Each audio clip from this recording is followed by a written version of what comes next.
we announced two new capabilities of Windows 10 designed to make your computing more personal and more secure. We want to make your interactions with computing devices more like interacting with another person. So the first capability we call Windows Hello, where your computing devices recognize you. This technology then gets you in securely with less hassle than a password into your computer. From there, we have the new feature, Microsoft Passport. Microsoft Passport allows you to get into your applications and online content without the need for a password at all. More secure and easier to use. It's built on a technology called asymmetric key cryptography. It's the kind of technology that powers things like smart cards.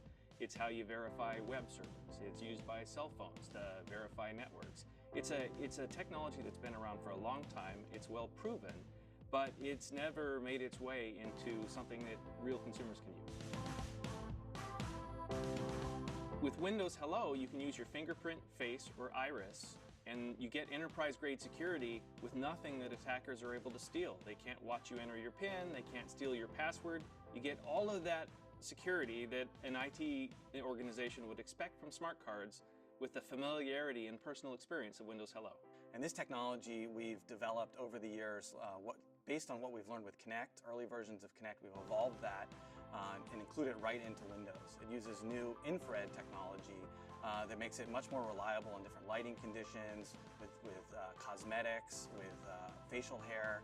And this is part of what allows us to get that facial recognition all the way up to what we call enterprise grade, over 1 in 100,000 false accept rate. So there can be a trusted way to recognize you and authenticate you, both in the enterprise and your work environment, but also at home as a consumer, unlocking your Microsoft Passport as you're visiting online sites and content.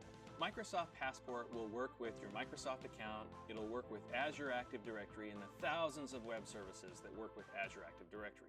But we wanted to build something that would also work with other sites and services. So we joined the FIDO Alliance so we could contribute this technology and make it available so it could be used across devices you use every day against all the different websites and services you use every day.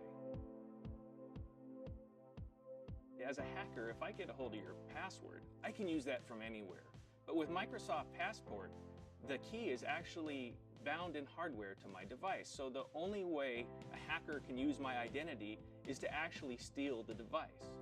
Now, when you use Microsoft Passport with Windows Hello, that means not only does the attacker have to steal my device, but they also have to be able to use my biometric, like my face, my fingerprint, or my iris, which is super challenging.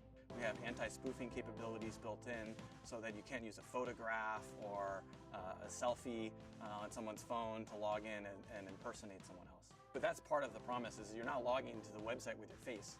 You have possession of your device, you're unlocking the device with your face, and then your device is authenticating on your behalf. Windows Hello was designed with privacy in mind. It never stores an image of your face or your iris on the device. Instead, it authenticates you locally and then unlocks Microsoft Passport, which then cryptographically authenticates you with the websites and applications that you visit. And that way, your biometric information is never transmitted and used in a way where someone else could recreate that information. You may have seen in the news in the last year that a Russian hacker posted 1.2 billion passwords on the net. Now, given that we only have around 2 billion users online, that's not great for users. But with technology like Microsoft Passport, when attackers are able to compromise servers, there's nothing for them to steal. There's nothing there that can compromise your identity. If they control one of those servers, all they get are a bunch of public keys, which aren't useful to the attacker at all. So it's all about making your computing experiences easier to use and more secure at the same time.